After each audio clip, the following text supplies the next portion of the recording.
On this week's 51%, we speak with Gabriella Timmis of the nonprofit Braver Angels about how to heal the political divide with family, friends, and even strangers. You don't have to be an expert on politics, and you don't have to be an expert on depolarization to be part of this work. It's really for anyone who's committed to learning and hearing from the other side. We also learn how to navigate awkward or rude interactions with etiquette expert Elaine Swann. I'm Jessie King. It's all up next on 51%. I was standing around like one of those girls I had seen in a movie. The whole world was a movie back then. I had my sunglasses on, I wanted to be seen without seeing. Shy Lolita, I wasn't really in it. I didn't really get it. You're listening to 51%, a WAMC production dedicated to women's issues and experiences. Thanks for joining us. I'm Jessie King. Election season is here, and political tensions are high. I don't think I need to tell you that American politics are highly polarized. Some sociologists argue that everyday Americans are not as divided as we think, that we actually agree on way more than we disagree. But the perception of a divided nation is at an all-time high. A new Gallup poll finds 80% of Americans believe the country is divided on its values. That perceived divide has swallowed up friendships and driven a wedge between family members. It's infected schools and libraries and local governments. Regardless of who wins on Election Day, and at the time of this taping, the presidential election is still a few days away, how can we heal the political divide and move forward? Is it even possible at this point? Well, our main guest today believes it is. Gabriella Timmis is a spokesperson for Braver Angels, a nonprofit working to heal the divide by teaching Americans how to have healthier and more respectful conversations. She's also the blue or Democratic leader of its New York City alliance. Braver Angels has more than 100 alliances nationwide, led by balanced teams of blue and red leaders who facilitate workshops in everything from family interventions to community-wide debates. I spoke with Timmis to get a sense of how Braver Angels practices apply in the real world. The goal, she says, is not to change how people view the issues, but how they view each other. Interestingly, the aspect of polarization that we're working to address is not ideological polarization, but something we call affective polarization. Sounds a little wonky, but really it's just this idea that, if you and I disagree, it's not enough just to disagree, like you are now a threat to me, you're my enemy, et cetera. It's those types of behaviors that we're really trying to address in Braver Angels. So people can come into Braver Angels as partisan as they want. That's by all means. You can fall anywhere on the political spectrum. But we're really just trying to foster dialogue between the two sides and get the two sides to really listen to and understand one another. So where does this work even start? Before you even try to enter these kinds of conversations, how should you be entering the room? Yeah, that's a great question. So certainly you have to at least believe that, there's something to be gained through talking to and learning from the other side. We do have workshops specifically on exactly what you're talking about. So we have a workshop called Depolarizing Within, which really is about, our own beings and our own selves, and how can we find the ways that we're polarized or we're contributing to polarization in our own lives. So that's definitely a big part of it. I mean, and certainly one thing that I think is just helpful to know is that you don't have to be an expert on politics, and you don't have to be an expert on depolarization to be a part of this work. It's really for anyone who's committed to learning and hearing from the other side. I can speak for myself that I by no means knew how to have these conversations perfectly when I first started working with Braver Angels, but in a way, just by marinating yourself in the organization and being a part of it and showing up at events and talking to people and befriending people across the aisle, just through the process of being a part of this organization, you really do come to learn. And it's just it's always an evolving learning process. So by no means do people have to be an expert, but certainly to be able to see that, we do need to be able to talk to and learn from one another. Tell me a little bit more about the events themselves. Are these workshops where you're dealing largely with strangers coming together, or do different groups call you like, we're having trouble here, we can't agree, help us come to an answer here? Yeah, great question. So I always kind of joke, I'm like, Braver Angels is like a mutant octopus because we grow a new tentacle each day and we address so many different aspects of society. We're in faith communities, college campuses, media, et cetera. But really the core of our work, it started with what we call the Red Blue Workshop. So the Red Blue Workshop brings together an equal number of reds or conservatives, people who lean right, and blues or liberals, people who lean left, to talk to and learn from one another. So in many cases, those are strangers. Sometimes they're members of the same congregation. Sometimes they're parents at a school. Sometimes they're legislators. So sometimes they do know each other and sometimes they don't. But so the core of that is to hear from the other side, to learn about the stereotypes, to break down the stereotypes, to learn about what is it that the other side actually believes, etc. So that was kind of the first part of our work. And again, with the Red Blue workshop, it's not about finding common ground even. It's just really about learning and trying to understand the other side. We do have a bunch of other workshops that have grown out from that, one of them being the Common Ground workshop. So in that workshop, it's specifically about trying to find common ground. Sometimes we have common ground, sometimes we don't. Again, the core of the Red Blue workshop is really about that relationship and building trust. And then the Common Ground workshop takes it a step further, where it's like, can we look at a specific issue? So for example, right now we're looking a lot at immigration. Can we look at an issue like this and bring an equal number of reds and an equal number of blues together to see if we can find common grounds on our values, our beliefs, our fears, our concerns, and our solutions. Another thing that we do are debates. Our debates are not regular debates. They're a little bit different.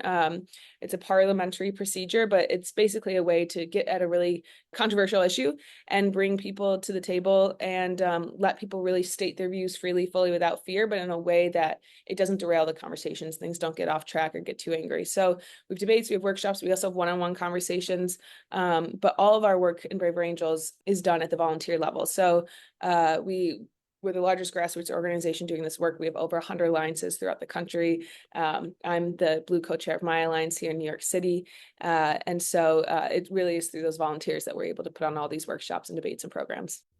So what does that work of finding common ground look like? I'm specifically thinking of issues like abortion or LGBTQ plus issues where opposing sides are in direct conflict with one another. Like, how do you find a compromise in that, especially in some of these situations, like we're talking about people's rights? So I can speak to another issue actually, because we did a lot of common ground workshops around it, which was trustworthy elections. So right after the 2020 election, one of our co-founders, David Blankenhorn, was just kind of, observing what was happening culturally and was saying, there's a decline in trust in our elections, and people are really, starting to lose faith in this important, this institution, and what can we do to really bring people to the table and hear what those concerns are and how we can ensure trust in our elections. And so that was an issue that we actually did. We did 26 common ground workshops over the course of a couple of years, and we ended up finding over 700 points of agreement between the two sides. And so sometimes in those cases, people just were operating off different information, and they hadn't heard certain things, or they were learning from each other. They were hearing stories from each other. So I remember in one case, someone talking about how they were really surprised to hear about how at some polling places there are really long lines in order to vote. And so that was just something that they hadn't really heard about before. So that was news to them, and they thought that was really interesting. They had a lot of really important conversations about ID and use of ID when voting, and what should they do around that. They found a lot of common ground on simple things, like making election day a holiday so people don't have to take the day off work to vote. And so, so with that issue, sometimes it was just about what the information they were exposed to. Sometimes it was hearing each other's stories. I remember one legislator spoke about how there was some wonkiness when they were counting the votes of the district that he was representing, and he lost by one vote, and he wasn't sure about the whole process that went into it, just because they had to count and recount, etc. And so hearing stories like that, it's like, okay, this is a person who's sitting across from me who I trust and who's a really wonderful person. He's sharing his authentic story about, hey, I lost this election by one vote, and it was a whole process of counting and recounting, and I'm having a hard time trusting that was done really well. So, when you just hear each other's stories, I think it kind of changes your perception of the issues themselves. I guess what I'm wondering is how you foster that trust to begin with and get to that point where you can look at someone across the room and think, this is just a fellow person. I trust that they're not specifically coming after me with their ideas. Because, the issues in our country right now are not small things. I also think of restrictions on transgender individuals in states across the U.S. For some people, the culture wars and that feeling of this person's ideas threaten my existence might feel very, very real. How do you start in that place and develop trust from there? Yeah, no, it's such an important question. I think first and foremost, just getting in the same room as each other and sitting at a table. I know it sounds so simple, but I really have seen that make such a big difference. I remember there was actually one workshop that I was just an observer in, and at the end of the workshop, we were kind of going around and saying, what did we enjoy and what did we learn and all of that. And a woman, she identified as red, and she said, I haven't sat in a room full of liberals, in years, and she was like, I couldn't believe that I was even going to do something like this. And she was just amazed about, like, first about their ability to come together, just in the room itself, but also once they were able to sit across from each other and see each other eye to eye, what they were able to talk about and how deep that conversation could go. So, oftentimes these conversations happen online, and when they really, I believe, should be happening in person, and when you can really see and feel one another. So that's one thing. But the way that our workshops are structured, one of our co-founders, Bill Doherty, is a marriage and family therapist. So he works with couples on the brink of divorce. So it's a very apt metaphor here where, he knows what it takes to get two people who have a really complicated relationship and maybe see things very differently. He knows professionally how to get those two people talking and hearing each other and able to trust each other. So again, going back to that Red Blue workshop, the core of our work, it is literally structured in a way that it builds trust throughout the workshop. So you don't start the workshop talking about the issues or asking each other questions. You actually start by talking about stereotypes on your side. So for example, the blues will go to one side, the reds will go to the other side, and they'll talk amongst themselves. What are the stereotypes of our side? So, the blues might say, we're elitist, or we're baby killers, or something like that. The reds might say, we're racist and we're homophobes and stuff like that. And so they identify what are the stereotypes that often get, slung at our side. And then they take the extra step of, what is the kernel of truth? Is there truth to the stereotype? Which is a really interesting step, because when the two sides come back and they present, their kind of findings to each other, hearing the other side say, hey, this is a stereotype on my side. It's not true, but there is a kernel of truth. And let me talk to that. And maybe that's where this stereotype is coming from. That itself it just disarms people, because firstly, it gets the stereotypes out of the way. Like, you've already addressed them. You've already talked about them. You've already talked about what's true about it and what's not true and all of that. And then you go from there. And then, beyond that, we have something we call fish bowls, where we might start with the reds talking in a circle, and the blues will listen, and they'll talk about where they agree with their side, where they don't agree with their side, what frustrations they have, etc. And so the blues are just sitting there listening and observing, and they're like, wow, it's really interesting. It's often can be very vulnerable conversations. And then they'll switch, and then the blues will go in the middle, and they'll talk about, here's where I agree with my side, here's where I don't agree with my side, etc. And the reds will listen, and then they'll pair off, and they'll see, wow, like, what did you learn just by hearing, each side actually being able to talk vulnerably about where they agree. Because I feel like so oftentimes we're on the defense about our side, that we're like, no, it's all good and whatever. But when you're actually asked, like, where do you disagree? There's actually probably a lot for most people. So I think just the process of being able to hear each other and giving people the space to show up as they are. And like, I know it sounds like pie in the sky, but like truly in their full humanity. One of our first core principles of Braver Angels is like speaking freely, fully, and without fear. It's anything goes. Like, say what you truly believe. Like, we want people to talk about what they truly believe. This is a space for everyone. And being able to listen to each other, I think that starts to build the trust. This sounds like something that a lot of families could probably benefit from, to be honest. So yeah, we have a family and politics workshop, actually. And we talk about with families, like, it's a whole other, there's so much more involved in that as well, because, I can speak for myself again, like, there have been times where I could have a really interesting political conversation with a stranger, and I'm like, how am I able to talk to a stranger I totally disagree with? But I can't talk to this loved one of mine that I totally disagree with. You often think, like, I know this person really well, I love this person to death, but like, why can't we talk about this issue? And in our family and politics workshop, it actually kind of addresses that, because I once learned this term, which I think kind of applies here, which is like the term of like listening musically in a conversation, where there's the content of the conversation, there are the words that are being expressed, but then there's always like an undercurrent to the conversation that you kind of have to hear for. And I think when families are talking about politics, that is often, there's more than one conversation happening. So for a good example is like, if I'm disagreeing with my brother about something political, and I always felt that my mom took my brother's side throughout our childhood. Growing up, my mom always took my brother's side, and I'm talking to my brother about this political issue, and suddenly my mom jumps in and she backs up my brother. And then it's suddenly, it's no longer a political conversation. It's an emotional, familial one where it's like, you always took his side, it's something else comes to it. So, one of the biggest reasons that people come to our work is because they're trying to heal a rift with a family member or a loved one. So you're completely spot on. Families are a big part of this, and they're a great metaphor, and they're also a great space for learning because we have a lot of families that are politically divided that have come to our work and have really gained from it. I'm curious how this kind of plays out in the wild. What do you do if someone is trying to antagonize you or pull you into a debate that you don't really want to have, Because I think a lot of us can relate to maybe tense family holidays, or I have some friends that I love dearly, but they get really amped up on certain subjects. And I remember even just like sitting in a hair salon a few years ago and having like complete strangers in the hair salon, like baiting me or trying to pull me into a debate with them.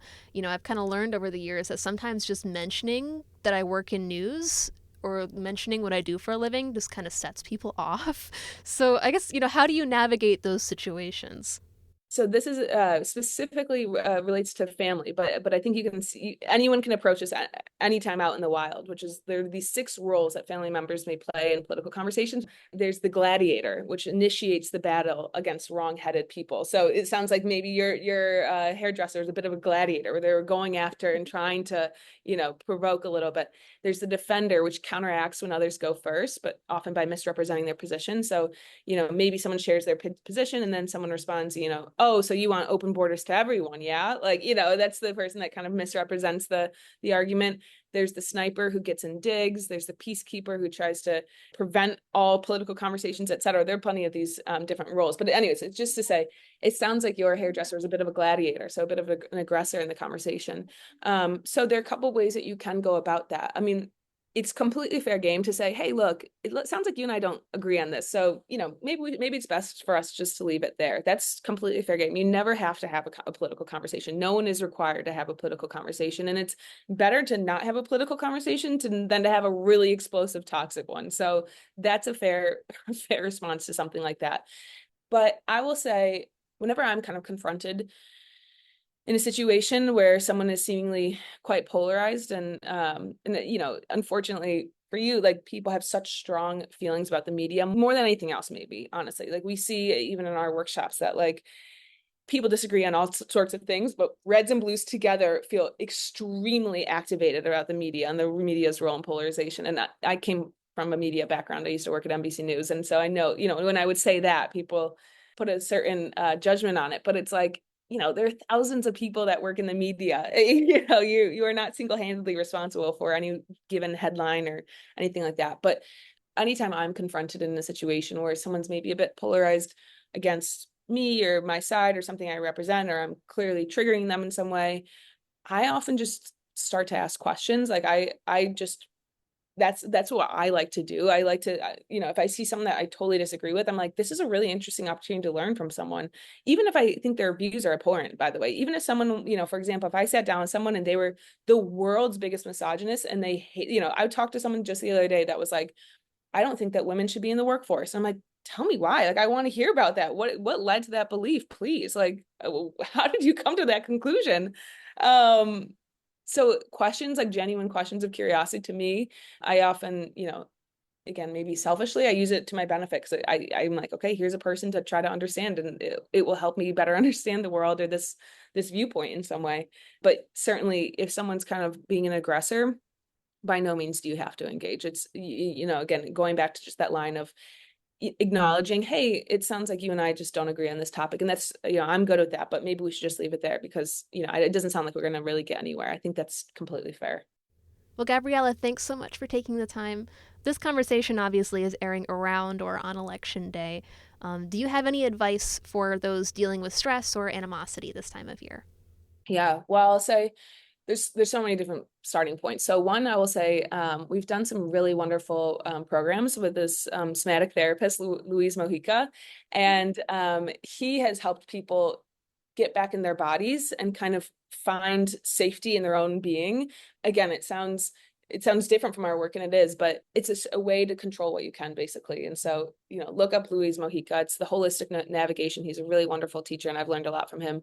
But as for the conversations and the things coming up, I will say the single tip that changed my approach to politics and political conversations more than anything is do not try to convince the other person. It sounds like such a simple tip. It actually completely changed my approach to political conversations, because consciously or subconsciously, I was always going into them to change someone's mind. And so when you're listening, not to change their mind, but to actually learn from them, you get a lot out of it. You ask much better questions. First of all, you don't ask leading questions or accusatory questions. You ask genuine, what we would call questions of curiosity. Your anxiety level goes down. I will say the other person can often feel it. I once had a professor say, and it stuck with me always, human beings can't keep secrets. Like, we might be able to keep the content of the secret, but it kind of seeps out of us. So if you go into a political conversation, you think you're going to be super sneaky about trying to change this person's mind, it is going to come out of you, and they are going to feel it in the process of the conversation. So if you truly abandon that as a goal, you can have such a better political conversation. And then, for me, like, genuinely, one thing that's helped me is taking action where I can. And like, that's why Braver Angels has been such a helpful outlet for me with, I used to be a person that was super anxious about elections and politics and really wound up about it. But they say action is the antidote to anxiety. So when you're engaging in this work and you're a part of it and you're talking to people across the aisle and you're making friends and you're seeing like, oh, that person I totally disagree with, but they're not as scary as I thought it was. Like, they're not who I'm being told that they are. It can really reduce your anxiety levels, I've found. So a shameless plug, but I do think engaging in our work does reduce anxiety to some degree.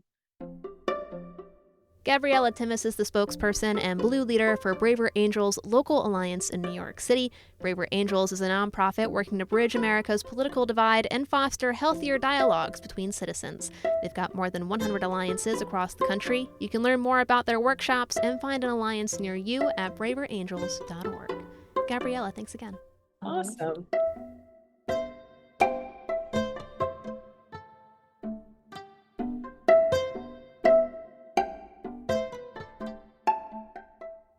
Our next guest is Elaine Swann, a nationally recognized expert on etiquette. Politics isn't the only thing that gets people riled up, and Swann's School of Protocol teaches teens and adults how to excel socially in the workplace and their private lives. Her latest book, called Let Crazy Be Crazy, specifically focuses on how to confront rude people without being rude yourself or getting pulled into drama. Our associate producer, Madeleine Reynolds, spoke with Swann to learn more. Etiquette encompasses the fact that we should approach everything with what I refer to as 3 core values, which is respect, honesty, and consideration. And with those 3 core values, in terms of looking at how we show up in the world, it's important for people to realize that etiquette has more to do with putting people at ease as opposed to how you use your knife and fork at the table. So, to kind of dive into that world of etiquette, do you have a favorite area in etiquette? Because there's so many. Oh my gosh, there's so many. I think my favorite, what gives me so much joy is to share with folks how to deal with difficult people and challenging situations in a very firm yet polite manner. I tell people that polite does not equal pushover. And so when you think about etiquette and manners and decorum, people feel as though they have to shrink and be very demure and not speak up for themselves. But no, be mindful. Speak up for yourself. And you can put rude people in their place in a very gentle manner. And so that's my favorite thing to do, is to really give folks that aha moment. I had a speaking engagement yesterday, and I was talking with, during the question and answer session, one of the folks, you do if someone just says something to you really rude and, it's hurtful. And my response was stop in that moment and say, wow, that was really hurtful. Call that person out and let them know, and then pause. Allow that awkward silence to take place, and you remain in control in that moment, and then move past that and say, you know what, I don't want to talk about that, or that's not a question, or I don't appreciate that comment. Let's change the subject. So I love, love, love, love, love being able to empower people with the tools that they need to deal with those awkward situations. How does etiquette impact women, maybe both positively and maybe even slightly so negatively? Yeah, I think sometimes etiquette can impact women in a negative manner based upon the thought process of perhaps someone from another gender, right? So sometimes in the business arena, folks don't realize that etiquette is gender free. So if you are a manager at an organization and you're taking out a business colleague or potential client and you're female and you're taking out a male, he does not have to pay. You still, as women, we should still keep our power in that instance and make sure that we're paying for it. He doesn't need to pull our chair out for us. He doesn't need to open the door for us or anything like that. And so I think that's where that gets a little bit mixed up, and folks don't quite realize that it's gender free. And so I want ladies to know that you should move just the way you would in any normal circumstance, regardless of the gender of the person that you're dealing with. And as an etiquette and lifestyle expert, is there any gender stereotypes that can be reinforced for women who maybe practice etiquette? And if so, how can women overcome it? Think women can overcome some of the gender stereotypes by speaking up for themselves and not being afraid to share exactly what they're feeling or what they want in that moment. Again, I mentioned that we feel like we should not say anything, that with etiquette, you should just kind of let people do what they want to do. That's a big no. I want women to know that you have the ability to stand up for yourself, speak up for yourself, request what you want, and again, put rude people in their place. So, going back to your etiquette expertise, we are in the thick of this crazy election cycle, this crazy political world. And I want your expertise on some etiquette advice that you would give someone on how to handle maybe interactions or conversations with someone of a different political party, a different opinion, maybe even election day when your candidate doesn't win. So, how do you handle those situations? Sure. Let's start off with a difference of opinion, especially prior to the election. I think it's important for people to allow one another to be heard. And if you have a family member or a friend or a colleague who expresses that they are in favor of one candidate or another, you can do one of two things. You can either just shift and change the subject and leave it alone, or you can say, really, tell me what you believe, or why you choose this particular candidate. I'd really like to know. And this is more so for people that you have relationship with. I think it's important, instead of us just kind of running away or cutting off a friendship or relationship or what have you, get perspective, get that person's perspective. So ask them why, and then listen. Your purpose is not to debate that individual, but really just to hear things from their perspective. And this will allow you to getting that information will allow you to know how to navigate future conversations with them, kind of what those hot button issues are for them as well. So I think that's one thing that we should do. I know that we have always said in certain endeavors or areas we should not talk about politics, but I do think in those personal relationships, it is important for us to allow one another to share our thoughts and our feelings, and it'll allow us to get to know one another and be respectful, right? Once the election happens, whichever candidate wins, my recommendation after the election takes place is for individuals to remain civil with one another. We all have to use those same core values: respect, consideration, and we should be civil. If you have very, very strong opinions, share those opinions with like-minded individuals. Speak to the choir as opposed to the outside. Speak to the choir and let your steam off to your own choir. So, in your book, Let Crazy Be Crazy, you detail how people can interact properly with quote unquote crazy and rude people using Yes. etiquette. So, I'm curious as to what etiquette techniques in that book of yours would you say you see yourself using the most in those situations? Oh, sure. Yeah. So one of the ones that I use often is I refer to one of the tips is to be a wise fool. Mm. Uh-huh. There's a proverb that says, even a fool is thought wise if he keeps silent. And so what I mean by this is that we do not have to have something to say all of the time. Just because someone says something to you or does something that's out of hand, we don't always have to respond. Sometimes we should just remain silent because a person argument can only happen between two people. And if sometimes people can just chatter on and you can just let them peter out. In addition to that, if you're silent and you give yourself just a moment to take a step back, it allows you to kind of assess the situation, look at things from a different vantage point, and then be able to approach it from a more wise perspective, whatever it is, the conversation, the conflict, whatever it is. So sometimes be a wise fool, stay silent, assess the situation, and then move forward from there. I have to mention this because this is radio, and in your book, you detail that using a radio voice can get you what you want. I would love for you to explain that. Oh, yes. All right. So let's say, for example, you are calling customer service or you're dealing with a family member or what have you. Instead of going after the person and saying, you know what I need to do is this is what and we have that high pitched octave where we're really excited at that moment. Instead, I say, just take a deep breath and use your radio voice. This is when you say, that's not something I'd like to talk about. I feel offended by what you just said. Oh, it's a little bit different there, right? Yes.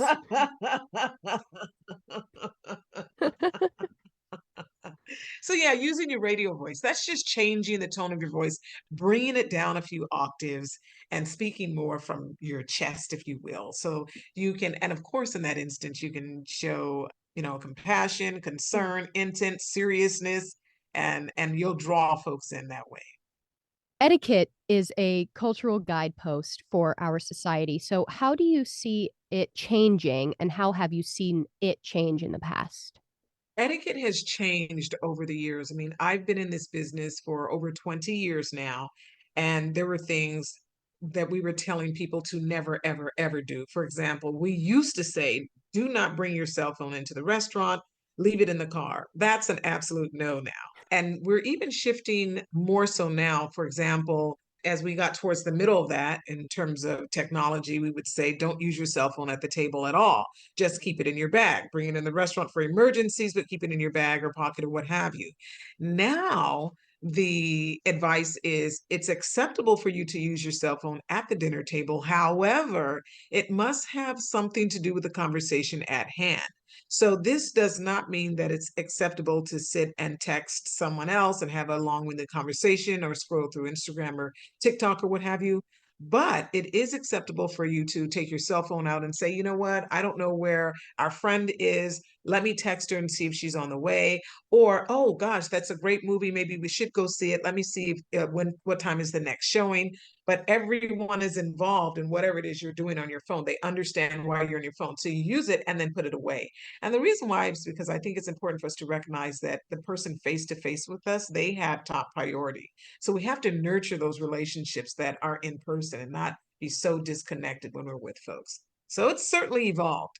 I'm wondering, what basic etiquette rules do you think everybody should know to help them put their best foot forward?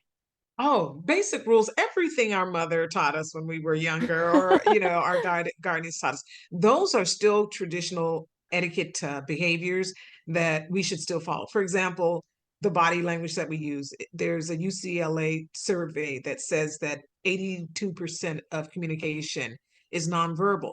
And so our body language says a lot, and that has to do with how we carry ourselves and conduct ourselves, using good eye contact when we're talking to folks, making sure that we treat people with decency and respect. These are just core values that are just not going to go away. And then finally, why is etiquette important and why does it matter? I think etiquette is important because at the core of human nature, people want to be respected. They really do. And then on the flip side of that, based upon the emails, the DMs, and things that I get from people, individuals want to be sure that they're not doing something to offend another individual. So I get questions all the time where people will say, hey, Elaine, how do I say this to my friend or family member without sounding like I'm being rude? Or how can I handle this without being rude? And so people really, at the core, they just want to get along in society. And I think that that's a good thing. And so I think, when we think about, etiquette in general and what that looks like in everyday society, I think it's important because it allows us to operate and live in a civilized society. And it helps us to elevate our presence and our interaction with other individuals. That was etiquette expert Elaine Swann speaking with our associate producer, Madeleine Reynolds. Swann's book is Let Crazy Be Crazy, then politely get what you want, get your point across, and gently put people in their place. You can learn more about her work at elaineswann.com. You've been listening to 51%. 51% is a national production of WAMC Northeast Public Radio based in Albany, New York. It's produced and hosted by me, Jesse King. Our associate producer is Madeleine Reynolds, and our theme is Lolita by the Albany-based artist Girl Blue. Just a reminder that you can listen to 51% anytime at our website, wamcpodcasts.org, or wherever you get your podcasts. You can stay in the loop on all of WAMC shows by signing up for our weekly newsletter, Airwaves, at wamc.org. We hope you'll join us next week. Until then, I'm Jesse King for 51%. I was every single girl, I was nobody else, I was so sure of myself. I was 15 and a half, he was a hollow laugh. And I lost my cool somewhere along the way. The nightmare down the hallway, I had to learn how to look away. I lost my cool